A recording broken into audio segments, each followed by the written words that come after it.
True Light Network. Truly beyond truth.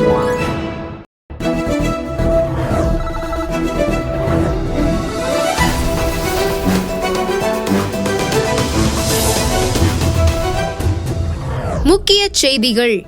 பிரபல கிறிஸ்தவ பாடலாசிரியர், கிறிஸ்தவ ஊழியரம்மா தாயார் லிஸி தாசையா அவர்கள் இந்த மே மாதம் 4ஆம் தேதி கர்த்தருக்குள் நித்திரையடைந்தார்.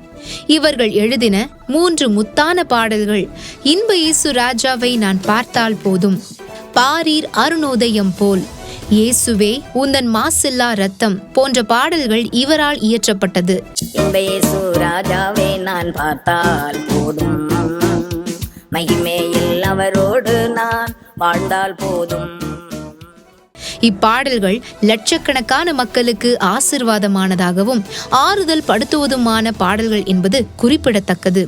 தாயார் லிஸி தாசையா அவர்களுக்கு எங்களது ஆழ்ந்த இரங்கலை தெரிவித்துக் கொள்கிறோம். முக்கிய செய்திகள். தெலுங்கானா மாநிலத்தின் செகந்திராபாத் மாரேட் பள்ளியில் உள்ள மெத்தடிஸ்ட் தேவாலயத்தில் நடைபெற்ற விடுமுறை வேதாகம பள்ளி நிகழ்ச்சியை மத வன்முறையாளர்கள் நேரடியாக வந்து கலவரம் செய்து VBS நிகழ்ச்சியை நடத்தக்கூடாது என்று கோஷமிட்டு நிறுத்தினார்கள்.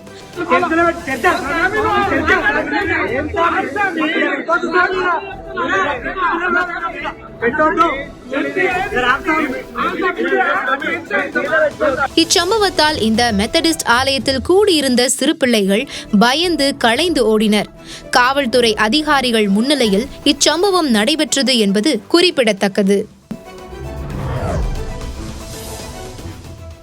இந்த வார ட்ரூ லைட் கிறிஸ்தவ செய்திகளுக்கு உங்கள் அனைவரையும் அன்போடு கூட வாழ்த்தி வரவேற்கிறோம். ஒவ்வொரு வார செய்தி தொகுப்புகளும் உங்களுக்கு ஆசீர்வாதமாக பிரயோஜனமாக இருக்குது அப்படிங்கிறத நாங்கள் நம்புகிறோம். இந்த வார செய்தி தொகுப்புகளும் உங்களுக்காக சுவாரஸ்யமான செய்தி தொகுப்புகளாக காத்துக்கிட்டு இருக்கு. இன்னும் ட்ரூ லைட் கிறிஸ்தவ செய்திகள் சேனலை சப்ஸ்கிரைப் செய்யாமல் இருந்தால் செய்து கொள்ளுங்க. முதலில் தலைப்பு செய்திகள். இலங்கையில் பெருகி வரும் கிறிஸ்தவர்கள். ஜப்பான் தேசத்தில் வாழும் கிறிஸ்தவர்களின் நிலை. ஜப்பான் மறுபடியும் உயிர்ப்பிக்கப்படுமா? ஜார்ஜியாவில் நடந்த பரலோக சாயல் ஆராதனை.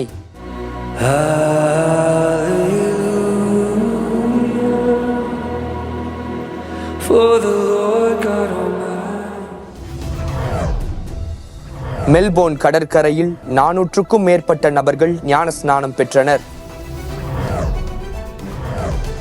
த nation day of prayer America மற்றும் உக்ரைன் தேசத்தில் நடைபெற்ற மாபெரும் எழுப்புதல். இயேசு உயிர்த்தெழுந்த நாளன்று 10,000க்கும் மேல் பிரான்ஸ் ஜனங்கள் ஞான ஸ்நானம் பெற்றனர். இந்திய பாகிஸ்தான் நடுவில் காஷ்மீர் மாநிலத்தில் பதட்டமான சூழ்நிலை. சுவிசேஷத்தை தீவிரமாய் வித்தியாசமான முறையில் அறிவிக்கும் ஊழியர். கிங் ஆஃப் கிங்ஸ் கிறிஸ்தவ திரைப்படம் US பாக்ஸ் ஆபீஸில் 2வது இடத்தை பிடித்தது. 78 மணி நேரத்தில் முழு வேதாகமத்தையும் வாசித்து முடித்து உலக சாதனை படைத்த போதகர். இனி விரிவான செய்திகள். இலங்கையில சூழ்நிலை மோசமாக இருக்கிற இந்த நிலைமையில கிறிஸ்து அந்த தேசத்தின் மேல வைத்திருக்கிற தரிசனத்தை, திட்டத்தை தீவிரமா நிறைவேற்றி கொண்டிருக்கிறார். ஆண்டவர் தன் எழுப்புதலக்கினிய அங்க இருக்கிற ஜனங்கள் மத்தியில பரவ செய்து கிறிஸ்தவர்களுடைய எண்ணிக்கை அதிகரித்து கொண்டு வருது. அதை குறித்ததான ஒரு செய்தி தொகுப்பு உங்களுக்காக. இலங்கையின் 70% மக்கள் புத்த மதத்தை வழிபடுபவர்கள். மேலும் இலங்கையில் சில ஆண்டுகளுக்கு முன்பாக ஈஸ்டர் தினத்தன்று மாபெரும் மனித வெடிகுண்டு விபத்து நடந்தது.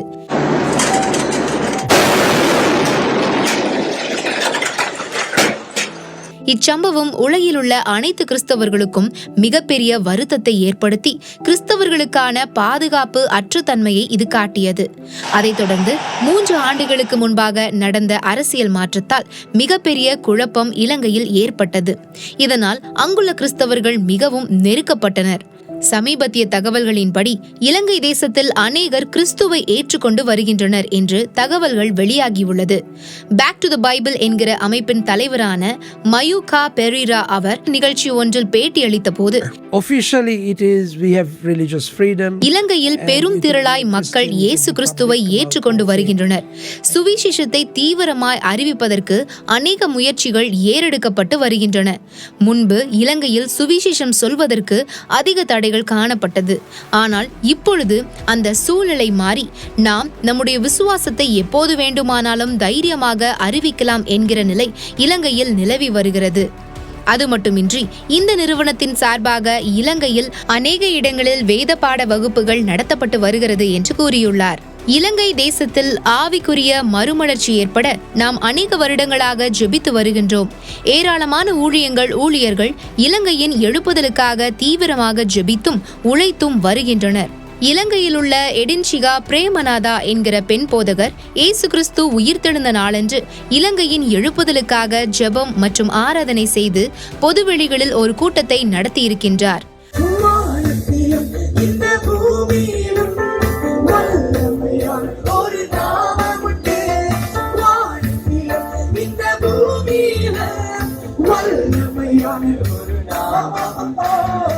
அநேக ஜனங்கள் ஒன்று சேர்ந்து ஜெபம் செய்து தேசத்தின் எழுப்புதலுக்காக தேவனிடத்தில் வேண்டிக் கொண்டனர். அது மட்டுமின்றி இவர் இலங்கையில் உள்ள கிராமப்புறங்களுக்கு சென்று சுவிசேஷம் சொல்லி ஜனங்களை ஆதாயப்படுத்தி கொண்டிருக்கிறார்கள்.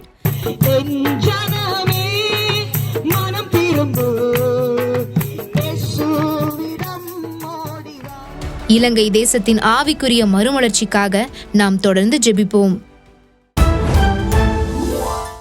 ஜப்பான்ல வாழ்ற கிறிஸ்தவர்களுடைய எண்ணிக்கை குறைவா இருந்தாலும் 16ஆம் நூற்றாண்டுல ஆண்டவராகிய இயேசு கிறிஸ்துவை ஏற்றுக்கொண்ட ஒரு கூட்டம் இருந்திருக்கிறாங்க. இப்பொழுதும் ஜப்பான்ல உள்ள கிறிஸ்தவர்களுடைய நிலை என்ன அப்படிங்கறத ஒரு செய்தி தொகுப்பா வாங்க பார்க்கலாம். ஜப்பான் தேசத்தில் கிறிஸ்தவம் உருவான சரித்திரம். இயேசு கிறிஸ்து தொடங்கி 16ஆம் நூற்றாண்டு வரை உலகம் அனைத்திலும் சுவிசேஷம் சென்றது. பின்னர் 16வது நூற்றாண்டு முதல் தீவு பட்டியலில் உள்ள ஜப்பானிய தேசத்திற்கு மிஷனரிகள் செல்ல ஆரம்பித்தனர். அப்பொழுது கிறிஸ்தவம் அதிகமாக வளர தொடங்கியது. கிட்டத்தட்ட 3 லட்சம் கிறிஸ்தவர்கள் அந்நாட்களில் ஜப்பான் தேசத்தில் வாழ்ந்தார்கள் என்று சரித்திரங்கள் கூறுகின்றது. 1549ஆம் ஆண்டு பிரான்சிஸ் சேவியர் மிஷனரி ஜப்பான் தேசத்திற்கு சென்று முதலில் சுவிசேஷத்தை அறிவித்தார். பிரான்சிஸ் சேவியர் கிழக்கின் அப்போஸ்தலன் என்று அழைக்கப்பட்டார்.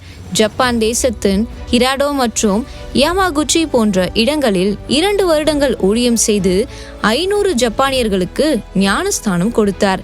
அது முதல் ஜப்பான் தேசத்தில் இயேசு கிறிஸ்துவை ஆராதிக்கும் மக்கள் பெருகினர். ஆனால் இப்போது பார்த்தோமேயானால் ஜப்பானில் கிறிஸ்தவம் 1% உள்ளாகவே இருக்கிறது. ஏனென்றால் கிறிஸ்தவ மதம் ஒன்று இருப்பதை நிறைய ஜப்பானிய மக்களுக்கு தெரியாது. ஜப்பானிய கலாச்சாரம் அவர்களை முழுமையாக கட்டி வைத்திருக்கிறது. ஒரு கணக்கெடுப்பின்படி கடந்த 2024ஆம் ஆண்டு மட்டும் அதிகமான வேலை பளுவினால் மன அழுத்தத்தால் 21,000 மக்கள் தற்கொலை செய்துள்ளனர். இதனால் 85% மக்கள் தாங்கள் எதற்காக வாழ்கிறோம் என்ற நோக்கத்தை மறந்தவர்களாய் வாழ்கின்றனர். இவர்களுக்கு சுவிசேஷம் அறிவிப்பது நம்முடைய கடமையாக இருக்கிறது. அடுத்த செய்தியா, பரலோக ஆராதனை எப்படி இருக்கும்? பரலோகத்துல நடக்கிற மாதிரியான ஆராதனை பூமியில நடந்தா அது எப்படி இருக்கும்? ஜார்ஜியாவில் பரலோக சாயலுக்கு ஒப்பான ஒரு ஆராதனை நடந்திருக்கு. அதை குறித்ததான ஒரு செய்தி தொகுப்பு உங்களுக்காக.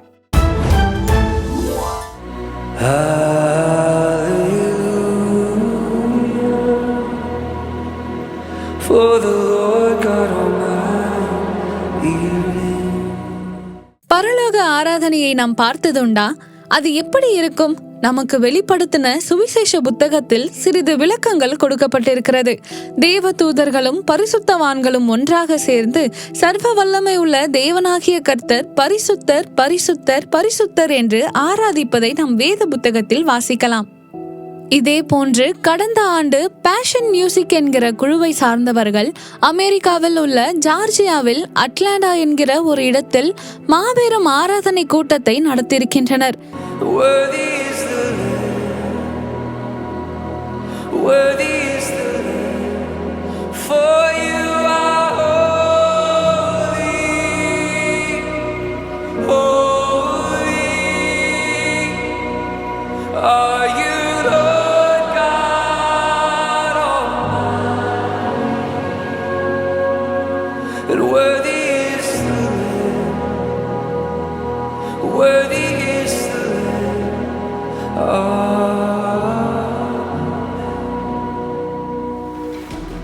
இந்த கூட்டத்தில் கிட்டத்தட்ட லட்சக்கணக்கான மக்கள் அரங்கத்திற்குள் இருந்தனர். அனைவரும் ஒன்றாக சேர்ந்து சர்வ வல்லமை உள்ள தேவனாகிய கர்த்தர் பரிசுத்தர் பரிசுத்தர் பரிசுத்தர் என்று ஆராதிப்பது பரலோக ஆராதனையை நம் கண்களுக்கு முன்பாக பிரத்யட்சமாய் காட்டுகிறது.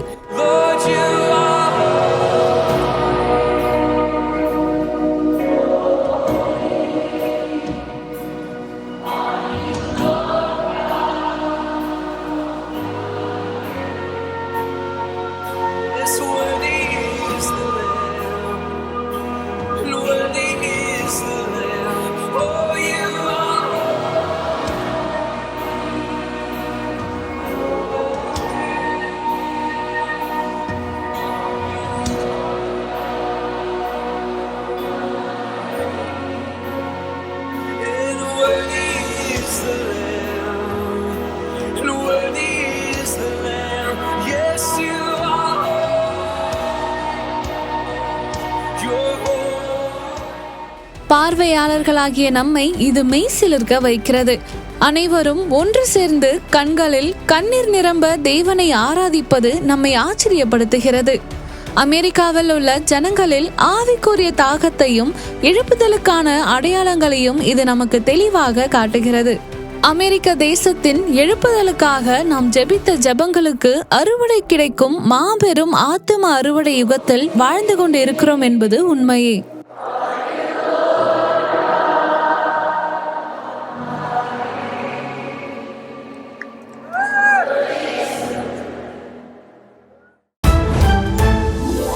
இனி வருவது நூற்றுக்கணக்கான ஜனங்கள் மெல்போர்ன் கடற்கரையில ஞானஸ்நானம் பெற்றிருக்கிறாங்க. அமெரிக்கால ஒரு மாபெரும் எழுப்புதல் உண்டாயிருக்கு. பிரான்ஸ் ஜனங்கள் 10,000க்கும் அதிகமானோர் ஞானஸ்நானம் பெற்றிருக்கிறாங்கிற செய்தியை ஒரு சிறிய இடைவேளைக்கு பிறகு பார்க்கலாம். தொடர்ந்து இணைந்திருங்க ட்ரூ லைட் கிறிஸ்தவ செய்திகளுடன். இருகரம் இணைந்து இறைவனின் ஆசி பெற்று இரு மனதையும் இணைக்கும் ஓர் பந்தம் என்றும் உங்களுடன் இருக்கும் சொந்தம் நம் பெல்சன் rings. 1 lakh profiles, 10,000 successful marriages, personalized service, personal meeting arrangements. For free registrations, log on to www.belsandringsmatrimony.com. For more details, contact 9500 5852, 9500 5853, an exclusive Christian wedding consultant. Nalumavadi தேவனுடைய கூடாரத்தில் விடுதலை முகாம்.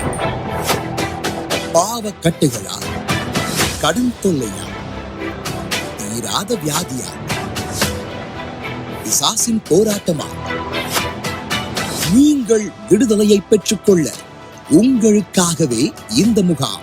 2 வருஷமா தண்டோட எலும்பு உடஞ்சு போச்சு, கீழவே குனிய முடியாது, ஆபரேஷன் பண்ணணும்னு சொன்னாங்க. இங்க வந்தா சுகமாயிடும்னா என்னால உட்காரவே முடியல, படுத்துட்டு ரொம்ப அழுத. நீங்க இப்ப ஏந்திரிக்க சொன்னீங்களே, என்னால ஏந்திரிக்க முடியல. அப்புறம் கொஞ்ச நேரம் கழிச்சு நீ ஏந்திரின்னு ஏதோ சொன்ன மாதிரி இருந்தது. இதை போட்டாதான் என்னால உட்கார முடியும், கீழே குனியவே முடியாது, இல்லாம ஒரு வேலை கூட செய்ய முடியாது, வலிக்கும். அல்லாக்க மட்டும்தான் படுக்கலாம், ஒரு குளிச்செல்லாம் படுக்கவே முடியாது. இப்ப எல்லாம் எடுத்துட்டீங்க. மே மாதம் 30ஆம் தேதி காலை 9 மணி முதல் மே மாதம் 31ஆம் தேதி மதியம் 3 மணி வரை நடைபெறும் தேவ செய்தி சகோதரர் மோகன் சிலாசரஸ் மற்றும் தேவ ஊழியர்கள். இயேசு கிறிஸ்துவின் நாமத்தில் எனக்கு சுகம் உண்டாகணும், இயேசு கிறிஸ்துவின் நாமத்தில் எனக்கு ஒரு விடுதலை உண்டாகணும், இயேசு கிறிஸ்துவின் நாமத்தில் எனக்கு ஒரு அற்புதம் நடக்கணும் அப்படி நீங்கள் கேட்கும் பொழுது இயேசு உங்க பக்கத்துல வந்து உங்களுக்கு அற்புதம் செய்வார். வாருங்கள், மெய்யாகவே விடுதலையாவீர்கள். திரும்பி செல்ல அனைத்து ஊர்களுக்கும் பேருந்து வசதி மற்றும் ரயில் வசதி உண்டு. தொடர்புக்கு 0466353333 மற்றும் 0463935335. மீண்டுமாக ட்ரூ லைட் கிறிஸ்தவ செய்திகளுக்கு உங்கள் அனைவரையும் அன்போடு வாழ்த்தி வரவேற்கிறோம். அடுத்த செய்தியா, ஆஸ்திரேலியா மெல்போர்ன் கடற்கரையில 400க்கும் அதிகமான ஜனங்கள் ஞானஸ்நானம் எடுத்திருக்கிறாங்க. ஆண்டவர் அநேக காரியங்களை நம்ம தேசத்துல செய்து கொண்டிருக்கிறாங்க. கிறிஸ்துவ தன் சொந்த ரட்சகராய் ஏற்றுக்கொண்டு ஞானஸ்நானம் பெற்று கொண்டிருக்கிற ஜனங்களுடைய எண்ணிக்கை அதிகரித்து கொண்டிருக்கு. இப்பொழுதும் அதை குறித்ததான ஒரு செய்தி தொகுப்பு உங்களுக்காக. ஆஸ்திரேலியாவில் உள்ள மெல்போர்ன் என்கிற இடத்தில் மாபெரும் எழுப்புதல் சம்பவம் நடந்திருக்கிறது. அங்கு 400க்கும் மேற்பட்ட ஜனங்கள் ஒன்றாக இணைந்து கடற்கரையில் ஞானஸ்தானம் எடுத்திருக்கின்றனர். ஆஸ்திரேலியாவிலும் தேவனுடைய கரம் அதிகமாக செயல்பட்டு வருகிறது என்பதை நமக்கு இந்த காணொளிகளும் தகவல்களும் தெளிவாக கூறுகிறது. கிட்டத்தட்ட 400க்கும் மேற்பட்டவர்கள் கிறிஸ்துவை ஏற்றுக்கொண்டு கடற்கரையில் ஒன்றாக கூடி ஆராதனை செய்து ஜெபம் செய்து இயேசு கிறிஸ்துவை அறிக்கை செய்து ஞானஸ்தானத்தை பெற்றிருக்கின்றனர். We now baptize you in the name of the Father, the Son, and the Holy Spirit. Let's go. Yeah. Stand up.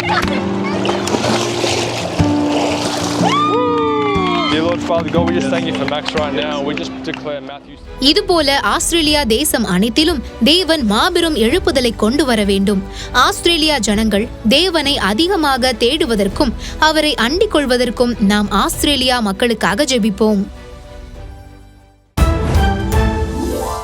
அடுத்த செய்தி தொகுப்பா, ஜெபத்தின் முக்கியத்துவம் என்ன? ஜெபத்தினால ஒரு தேசத்தை அசைக்க முடியுமா? ஜெபத்தினால தேசங்கள்ல மாற்றங்கள் உண்டாகுமா? அப்படிங்கிற காரியத்திற்கு எடுத்துக்காட்டா 2 தேசங்கள்ல நடந்த ஜெப காரியங்களின் தொகுப்பை ஒரு செய்தியா வாங்க பார்க்கலாம். அமெரிக்க தேசத்தில் கடந்த மே 1ஆம் தேதி அன்று தேசத்தின் ஜெப நாள் என்று அமெரிக்கா கொண்டாடி இருக்கின்றனர். அமெரிக்கா தேசம் முழுவதும் உள்ள கிறிஸ்தவர்கள் ஆங்காங்கே ஸ்டேடியத்திலும் பொது வழிகளிலும் ஜெபம் செய்து இந்த நாளில் தேசத்தின் ஆசீர்வாதத்திற்காக தேவனிடத்தில் வேண்டியிருக்கின்றனர். இதே போன்று கடந்த பிப்ரவரி மாதம் உக்ரைன் தேசம் தேசத்தின் ஜெப நாள் என்று பிப்ரவரி மாதத்தில் கொண்டாடியுள்ளது. உக்ரைன் தேசத்தில் உள்ள ஜனங்கள் அனைவரும் ஒன்று சேர்ந்து உக்ரைன் தேசத்தின் ஆசீர்வாதத்திற்காக தேவனிடத்தில் மன்றாடி ஜெபித்திருக்கின்றனர்.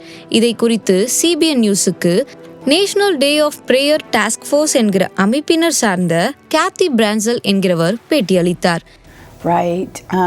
I just know that the Lord blesses obedience, and that when we honor God, when we exalt the Lord, then He will exalt us. And so just that obedience, that honor, that respect to say that, blessed is the nation whose God is the Lord. And to put that into your law, it's wonderful to do so many other things and to start meetings with prayer, but when you put it in the law books, into history, and say every day, this will be a day of prayer, I believe that God blesses that.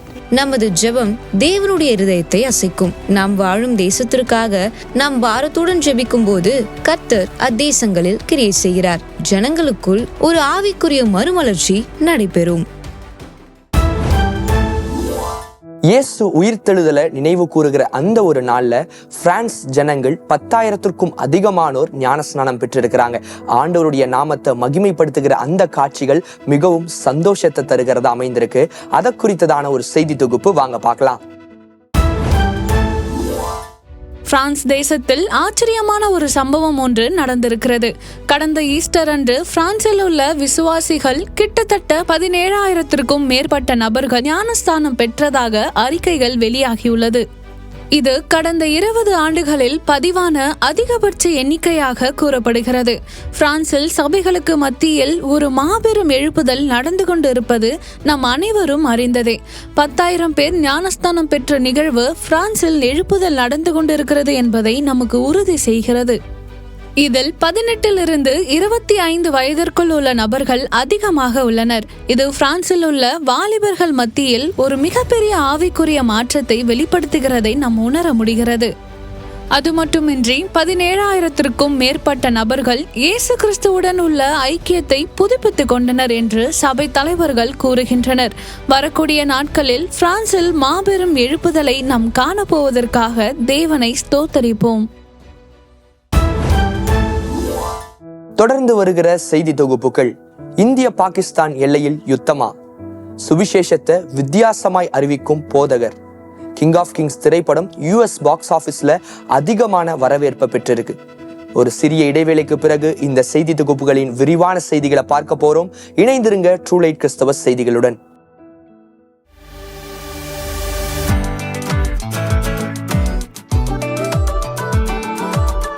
இருளான வாழ்க்கை ஒளிருமே, எதிர்கால நம்பிக்கை பிறக்குமே, அழிவில்லா வாழ்க்கை கிடைக்குமே, காரணம் தேற்றற வாழறே.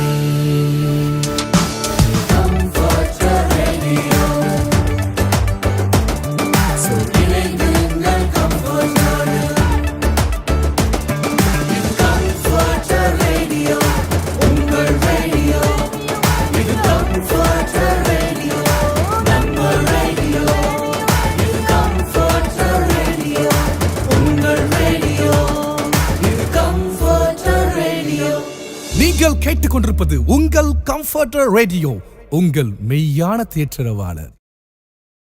ஹாய்ண்ணா, சாப்பிடாம என்ன பண்றீங்க போன்ல? அதுவாமா, ஆர் கனெக்ட்ல இருக்கிற நம்ம குரூப்ல ப்ரேயர் கோர்ஸ் ஷேர் பண்ணிட்டு இருக்கேன். ஓ, ஆர் கனெக்ட் ஆப்பா. சரி, அப்படியே அந்த குரூப்ல என்னையும் ஆட் பண்ணுங்களேன். நீங்க போடுற ப்ரேயர் ரிக்வெஸ்ட் நானும் பாக்குறேன். நீ தான் ஏற்கனவே பல சோஷியல் மீடியா குரூப்ல இருக்கியா, அப்புறம் இருக்கு இந்த குரூப்? அண்ணா, இப்பெல்லாம் சோஷியல் மீடியால கிறிஸ்டியன் கண்டென்ட் ரெஸ்ட்ரிக்ட் பண்றாங்க. ஆமாம்மா, ஆர் கனெக்ட்ல அந்த பிரச்சனையே கிடையாது. ஏன்னா ஆர் கனெக்ட் வந்து முழுக்க முழுக்க கிறிஸ்டியன்ஸ்கான ஆப். அதுல நம்ம டேட்டாவும் சேஃபா இருக்கும், டிஸ்ட்ராக்ஷன் ஃப்ரீயா இருக்கும். அதனால தான் நானே யூஸ் பண்றேன். ஓ, அந்த ஆப்ல இவ்வளவு விஷயம் இருக்கா? அப்புறம் என்ன, என்னையும் ஆட் பண்ணுங்க. உடனே பண்றேம்மா. அது மட்டும் இல்லாம உங்க ஃபேமிலி ஃப்ரெண்ட்ஸ்னு எக்கச்சக்கமான பர்சனல் குரூப் கிரியேட் பண்ணிக்கலாம். அதை எங்கேஜிங்கா வச்சு உங்க ஃபேமிலியோட ஜபமும் பண்ணிக்கலாம். அண்ணா, எனக்கு நோட்டிபிகேஷன் வந்துருச்சு. தேங்க்ஸ், நான் போயிட்டு வரேன். தி ஆர் கனெக்ட் ஆப் உலகெங்கிலும் உள்ள கிறிஸ்தவர்களை ஒன்றிணைக்கும் பாதுகாப்பான தளம். ட்ரூலைட் கிறிஸ்தவ செய்திகளுக்கு மீண்டுமாக உங்கள் ஒவ்வொருவரையும் அன்போடு கூட வாழ்த்தி வரவேற்கிறோம். இந்திய பாகிஸ்தான் எல்லையில பதட்டமான சூழ்நிலை நிலவி கொண்டு வருதுங்கிற செய்தி நம்ம அறிந்திருப்போம். இப்பொழுதும் அங்க இருக்கிறதான நிலைமை என்ன, அங்க என்ன நடந்து கொண்டிருக்கு அப்படிங்கிற காரியங்களை குறித்ததான செய்தி தொகுப்பு உங்களுக்காக. காஷ்மீர் பகுதியில் உள்ள பஹல்காம் என்கிற இடத்தில் ஏப்ரல் 22 மிகப்பெரிய தீவிரவாத தாக்குதல் நடந்தது.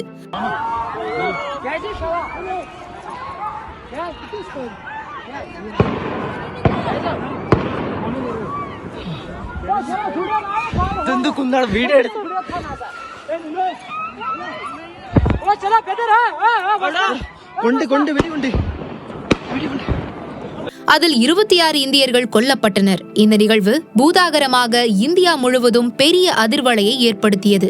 அது மட்டுமின்றி யுத்தத்திற்கான பதட்டங்கள் காஷ்மீர் பகுதிகளிலும் இந்தியா மற்றும் பாகிஸ்தான் எல்லை பகுதிகளிலும் அதிகமாக நிலவி வருகிறது.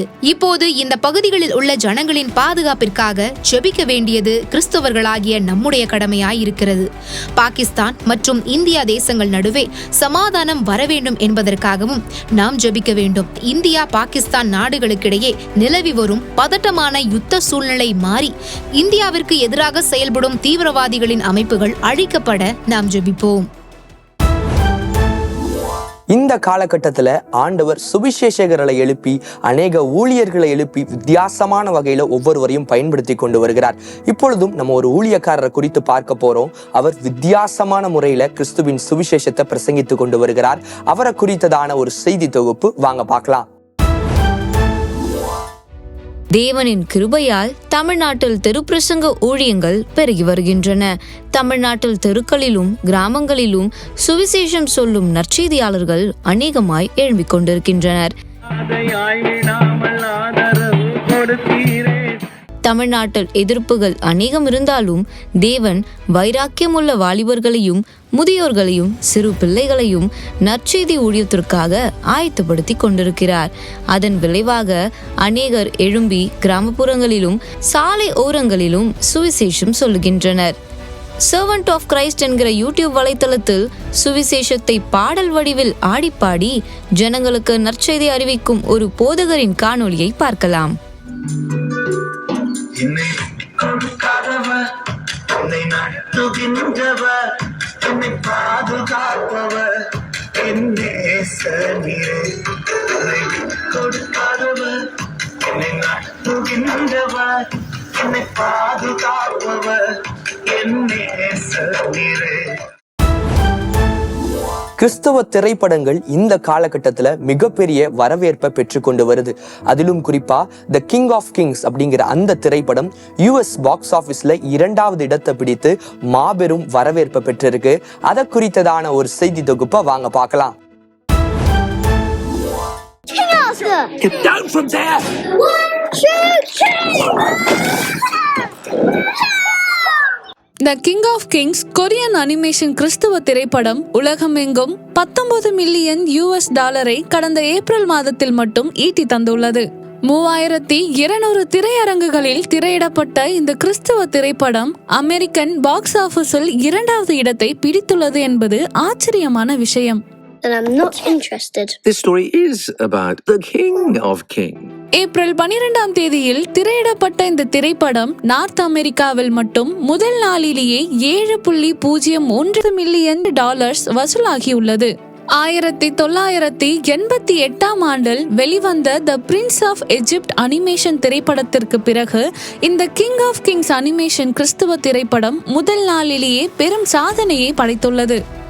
இந்த திரைப்படம் வெளியாகி திரையரங்குகளில் கொண்டு வருவதற்கு ஏராளமான தடைகளை தாண்டித்தான் வெளியிட்டோம் என்று இத்திரைப்படத்தின் குழுவினர்கள் கூறியிருக்கிறார்கள். இந்த திரைப்படம் எதிர்பார்த்ததை விட பல மடங்கு வசூலாகி வட அமெரிக்க மக்கள் மத்தியில் பெரும் வரவேற்பை பெற்றுள்ளது.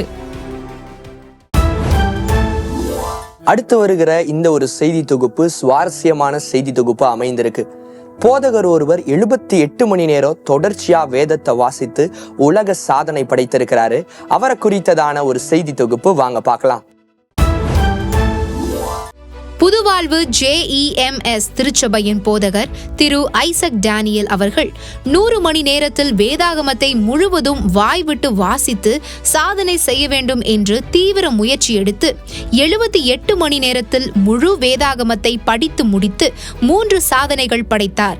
கடந்த மார்ச் 15ஆம் தேதி காலை 6:30 மணிக்கு துவங்கி மார்ச் 18ஆம் தேதி மதியம் இந்த சாதனையை 3 நாட்களில் 78 மணி நேரத்தில் தூங்காமல் செய்து முடித்தார். இந்த சாதனை future Kalam book of records மற்றும் யுனிவர்சல் புக் ஆஃப் ரெக்கார்ட்ஸில் இடம்பெற்றுள்ளது. 2 காரியம் இந்த வேர்ல்ட் ரெக்கார்டில் என்னன்னா, 1 யாருமே செய்யாததை செய்யறது, 2வது காரியம் புதுசா ஒரு ரெக்கார்டை உருவாக்குறது.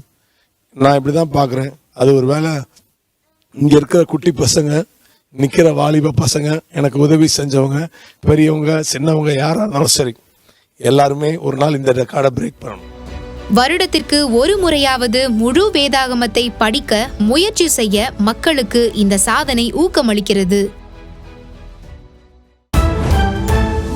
இந்தியாவில் முதல் முறையாக தமிழகத்துல ஒரு சிறிய கிராமத்துல வைத்து 8 நாட்களில் 50 எழுப்புதல் பெருவிழாக்கள் நடைபெற்று கொண்டிருக்கு.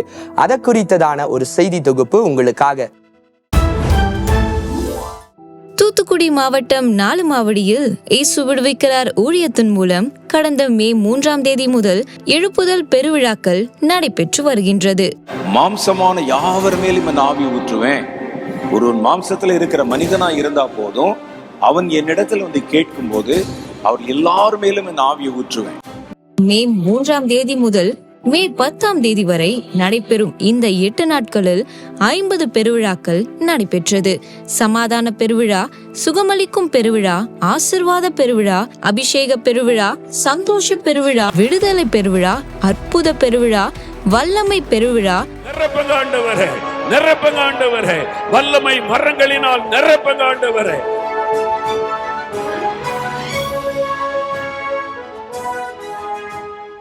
வாலிபர் மற்றும் சிறுவர் பெருவிழா என 50 வகையான பெருவிழாக்கள் 4 மாவடி தேவனுடைய கூடாரத்தில் வைத்து நடைபெற்றது. உங்க குடும்பத்துக்கு ஒரு எதிராளி இருக்கிறான். அவன் பக்கத்து வீட்டுக்காரனோ எதிர் வீட்டுக்காரனோ அல்ல, உடைய மாமனோ மச்சானோ சொந்தக்காரங்களோ அல்ல, மறைந்திருந்து செயல்படுகிற சாத்தான்.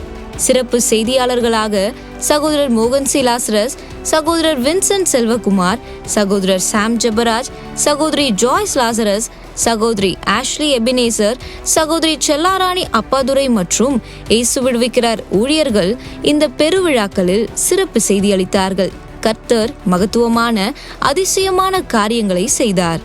பயப்படுவேன் இருட்டை பார்த்தா. அந்த இருட்டிலேருந்து நான் எப்போ இந்த மாதிரி வெளிச்சத்தில் இருக்க மாதிரி ஆண்டவர் காட்டினாங்க. ஆண்டவர் என் கையை பிடிச்சி எங்கேயோ என்னை நடத்தி கொண்டு போகிறாங்க. அந்த இருட்டிலேருந்து ஆண்டவர் சொல்கிறாங்க, நீ பயப்படாத, நான் உனக்கு கூட எப்போ இருக்கேன், நீ கலங்காத, நான் தேவன் அப்படின்னு சொன்னாங்க. கையை பிடிச்சு கூட்டிட்டு போனாங்களா?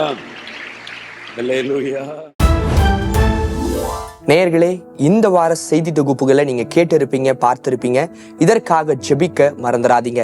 இந்த வார ட்ரூலைட் கிறிஸ்தவ செய்திகளின் தொகுப்புகள் ஒவ்வொன்றும் உங்களுக்கு ஆசீர்வாதமாக பிரயோஜனமாக இருந்திருக்கும் அப்படிங்கிறத நாங்க நம்புறோம். அடுத்த வாரமும் சுவாரஸ்யமான உலக கிறிஸ்தவ செய்திகளோடு உங்களை நாங்க வந்து சந்திக்கிறோம். அதுவரை இணைந்திருங்க. உங்களிடமிருந்து விடை பெறுவது ஜானின் ஃபன் ரீகன்.